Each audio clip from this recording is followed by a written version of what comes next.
Well, beer's good. I'm not against beer. And then the war goes on. It's time for everybody in this country with a conscience, with a heart, with a love for our brothers and sisters in Iraq and Afghanistan, with a love for our troops, to lay our bodies on the line and say, we've had enough.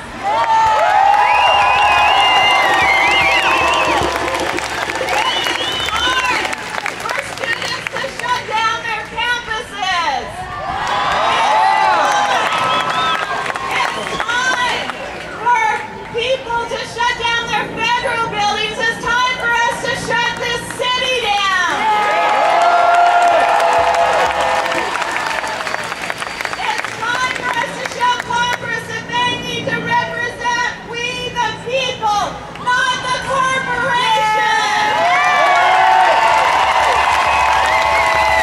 the people, not the war machine that kills our kids and kills our brothers and sisters for profit. They need to represent we the people, not the fascist elite who are taking over our country as we stand here.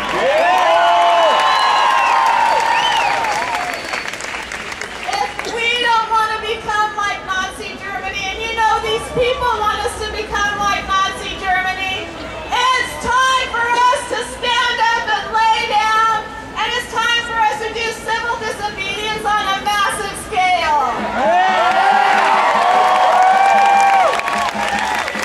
have 1,000 people signed up to lay down, to do the die-in. I want everybody here to lay down for our troops and for the people of Iraq and Afghanistan. There's no excuses anymore. No excuses. These people mean business. It's time to show them that we mean business. We have to shut this town down. And I just want to take some time to talk about my dear friend who has been a warrior for peace since he was an active duty soldier in Vietnam. Dave Klein of Veterans for Peace passed away yesterday. He was one of the founders of the GI resistance during the Vietnam War and has been active in Veterans for Peace. It's also time for the peace movement to encourage war resistors, to say, I'm not going to go over there and die for Halliburton and Chevron and Blackwater. I'm not going to die to make George Bush and Dick Cheney and their cronies rich. Important thing is I'm not going to kill an innocent person either. And it's time for us to lay down for peace, but it's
qualified members of Congress who can turn it around.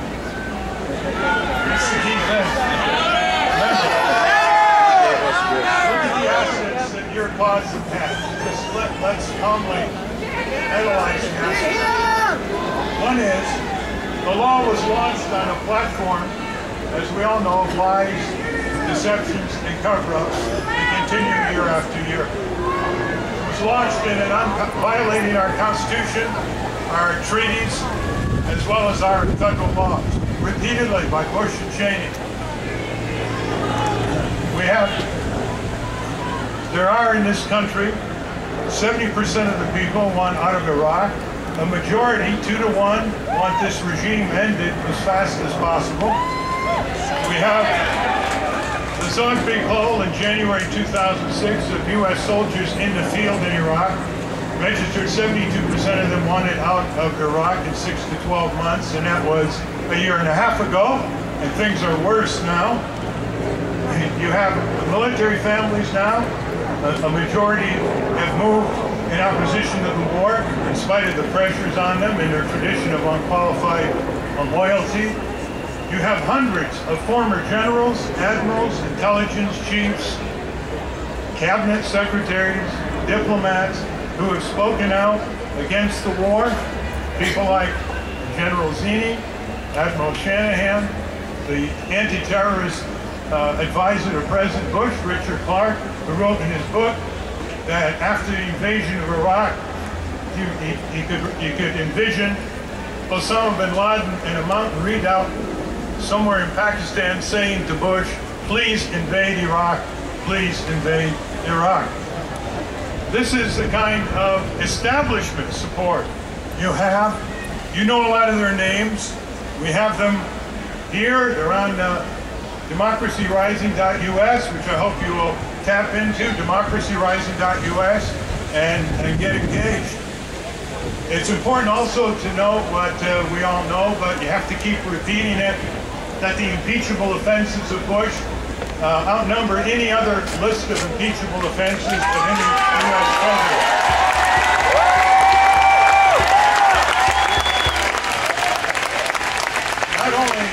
Not only did he and Cheney violate their oath of office, uphold the Constitution and the laws of the land, but they proceeded to impose a practice of torture, to arrest thousands of Americans without charges and throwing them in prisons without lawyers.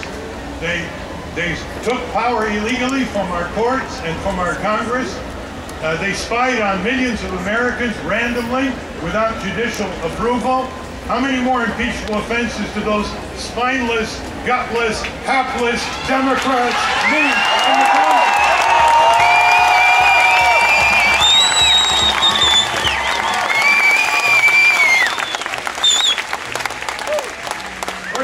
Bush and Cheney have literally taken our laws and our Constitution and thrown them into a White House prison. There has never been a situation in our country where the chief executives of the executive branch have so damaged the fabric of separation of powers, which is a form of accountability, have so stripped the American people with their dragnet, suspect anyone enforcement process, very sloppy, enforce the law that way, violating their civil rights and civil liberties, have distracted attention from enormous necessities here at home by spending on their way to $1 trillion, blowing Iraq apart. Already 700,000 Iraqis have died, thousands of Americans have died, 70,000 or more Americans have been injured. Bush and Cheney are lowballing those figures. Don't believe the 27,000 figure of injury. And remember another thing that's really important here, is if you don't feel you have the power to change Congress around, it won't be changed. Back home is where it counts, to increase the number of people. So the Democrats, who didn't stop Bush, they even won an election in 2000, and they couldn't make it stick. It was stolen from them. They won it in 2004. It was stolen from them. But now at least they can stop the war. They can stop the war because they control the funding mechanism, they control the hearing mechanism, they control the impeachment mechanism, They don't even want to demand that Bush Cheney resign the way Nixon and Agnew did. They don't even want to support Senator Feingold's resolution to censor this criminogenic regime of Bush and Cheney. A few days ago, Senator John Warner at the Senate hearing with General Petraeus asked a very fundamental question. He asked the general, is this war in Iraq making America safer? And the general replied, quote, I don't know, actually, end quote. But it's making the oil companies richer, it's making the corporations more profiteering, it's making our domination of the Middle East more likely to boomerang against our national security, isn't it? And a word should be said about the Palestinian-Israeli conflict. Congress should at least, if it wants peace, it should at least have hearings in support of the Israeli and Palestinian peace movement, of the combat reserve officers in Israel who have sworn never again to fight in the West Bank and Gaza with their immortal words. These are the 1,500 combat officers and soldiers in Israel who signed this declaration, who said they will refuse, in their exact words, quote, to fight beyond the 1967 borders in order to dominate, expel, starve, and humiliate an entire people. End quote. We need to push Congress to stand up and move to the solution supported by majority Israeli and Palestinian people. And as far as the million bomblets, the cluster bombs in South Lebanon, the UN has asked the Israeli government, and so has the State Department, rather quietly, to give the algorithms the locations for those million bomblets that have been unexploded, that are tearing into the flesh and bones of children, men and women in South Lebanon. The Lebanese task force, the American Task Force for Lebanon, is leading the way for an international treaty that has now the support of almost 50 countries, led by Norway, to ban forever cluster bombs as a weapon against humanity.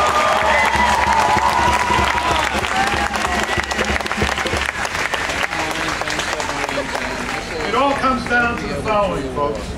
There are 535 members of Congress. Some of them are on your side.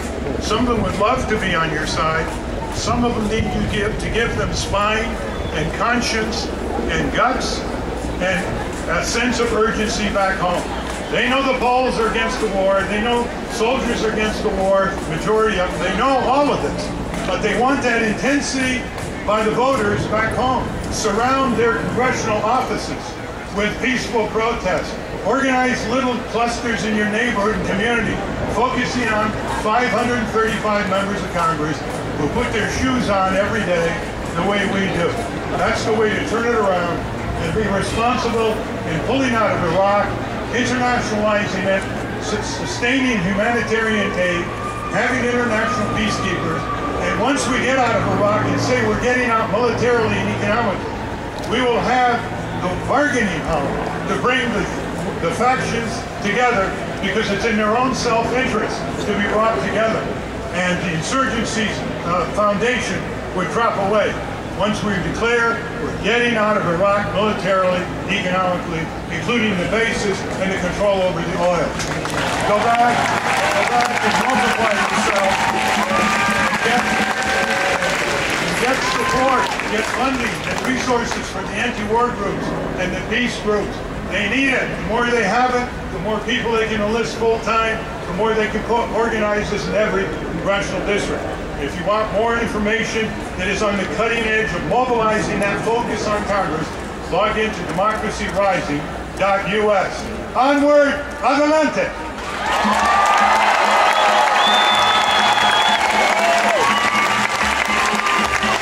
Brothers and sisters, our next speaker is a surgeon. He saves lives, and he's a Muslim, and he knows that if you take a life, it's as if you kill all of humanity, and if you save a life, it's as if you save all of humanity. He is the president of the largest grassroots Muslim organization in the United States of America. Please welcome the president of the Muslim American Society, better known as MAS, Dr. Sam Umesh.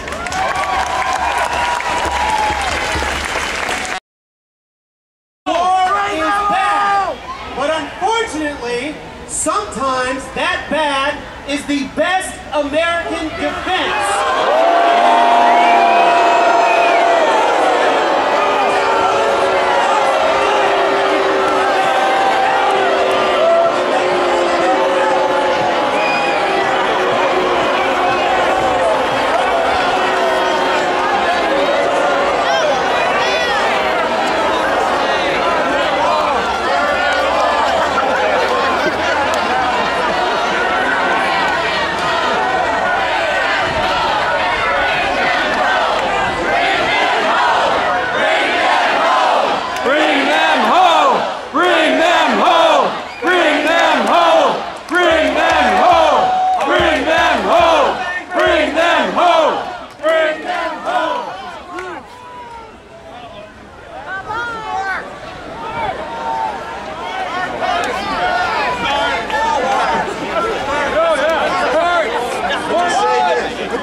This is what democracy looks like.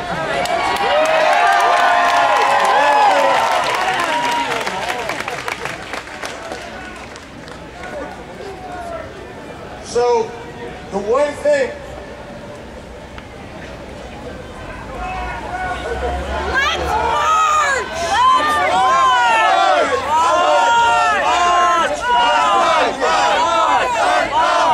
We might not agree on philosophy, Sweet Jesus! but I'll be damned if I kill this man. Because the Iraqis don't agree with you. We drop bombs on Baghdad. This is what we're fighting for. We're fighting for democracy, that you're conservative or liberal, Republican or Democrat, black or white. It's about power to the people.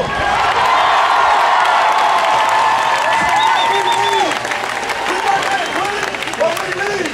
And I say we live in peace, but we need to stop this war. What is it good for? Absolutely nothing. Whoa! What is it good for? Absolutely nothing. Whoa! What is it good for? Absolutely nothing. All right.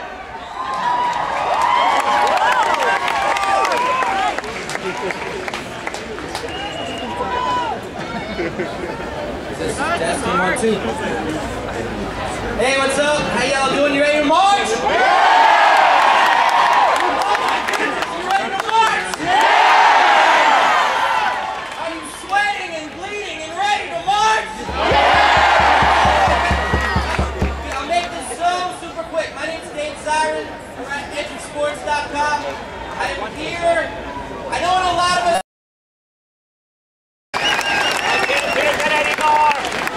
Everybody doing?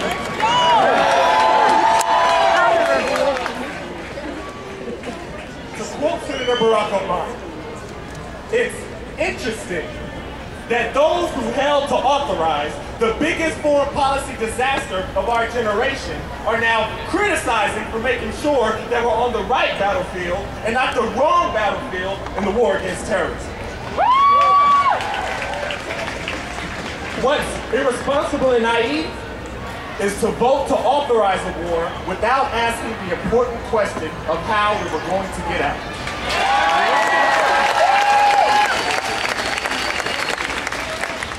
To quote Bill Clinton, when practical people find themselves in a hole, they stop digging.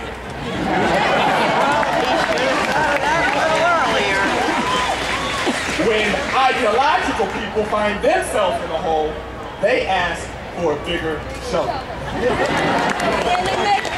Hoodwink. A poet once posed the question, what father and son benefited the most from 9/11? Unable to overcome his grip on your mind, you helplessly became his next victim. He had the perfect strategy.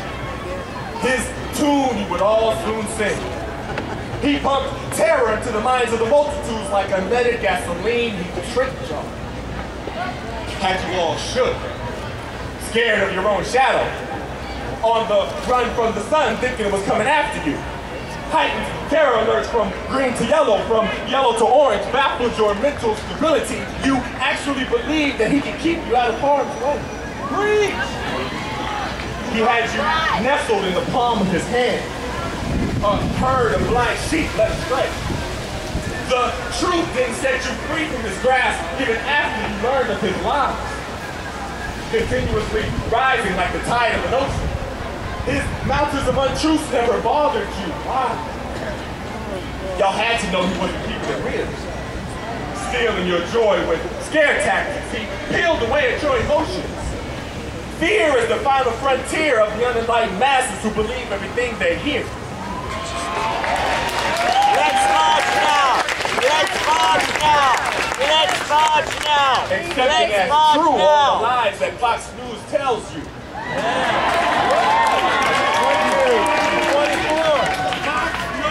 Using their fair and balanced strategies to cause commotions within your rhythmic patterns, he scattered your brains.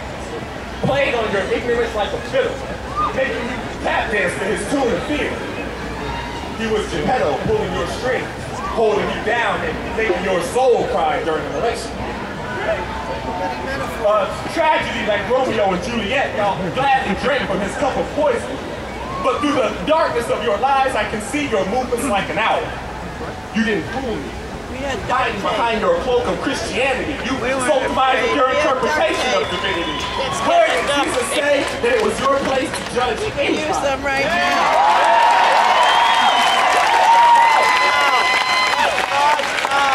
Let's march now. As if you were without sin. And as if your slaves were cleaner and fresher than diet. Your agenda is easily showing behind your devious smile. I picked your style a long time ago. You had everybody confused with the issue. Minds were dizzy like Gillespie as you tested your...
democracy sounds like? What does democracy sound like? This is what democracy sounds like. What does democracy sound like? This is what democracy sounds like.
George Bush is a terrorist, don't forget that.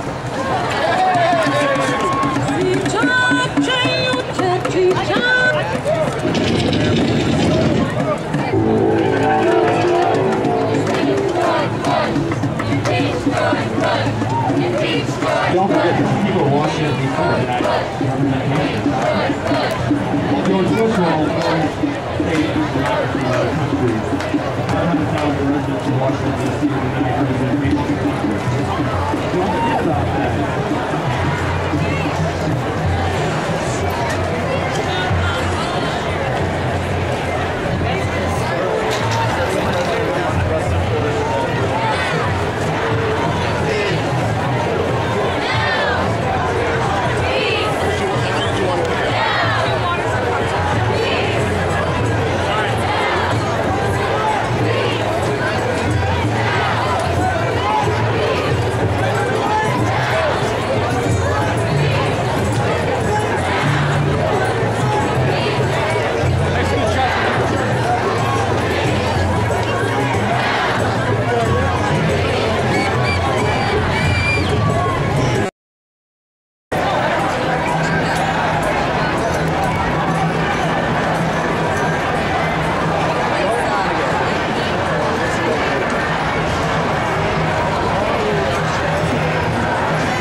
everybody will come here today.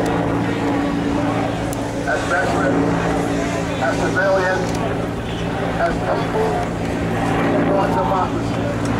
We come here, we pray for all the troops. We know that all the troops who have lost their lives are looking down right now. And we pray for all the Iraqis who have lost their lives. Now, also, in your name, for all the names and all the children called alive. Amen.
room for more people to come in. Dying people this way. Living people that way. Dying people this way. Living people that way. You want to be in the dying? We're that way. Dying people this way. Living people that way. Let's do it right here. You want to lay down right there?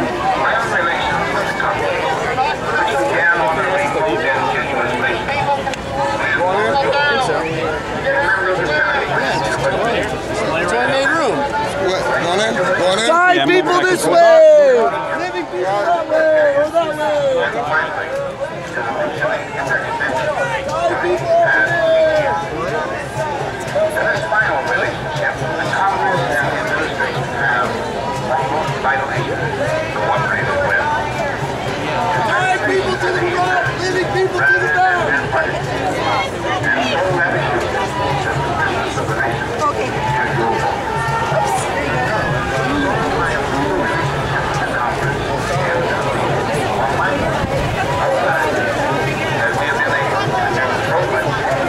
Keep moving down if you're not dying in. If you are dying in, please come to the center. That's the midpoint of a century.